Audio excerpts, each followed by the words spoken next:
श्रीनारायणस्तोत्रम् नारायणो यो नरभूजलायो नारायणो ज्ञाननिवर्तनेन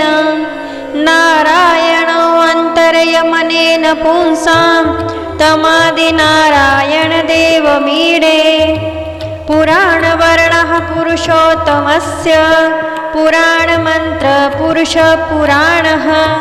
दद्धारयोऽसो परिपूर्णरूपस्तमादिनारायणदेवमीडे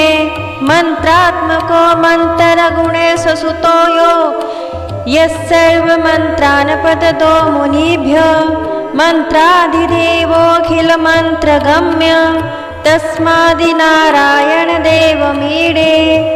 निःश्वासभूता निगमालिरस्य प्रश्वासरूपागमपङ्क्तिरिद्धा समस्तशास्त्राणि च यस्य वाचस्तमादिनारायणदेवमीडे यस्याष्टवर्णं मनुराजमेकं समासि संस्थितिपारमेति विद्धेरविधानं नहत्र किञ्चित् तस्मादिनारायणदेवमीडे यो वासुदेवः खलु वामदेवो यो देवदेवः प्रथमं ततोऽभूत्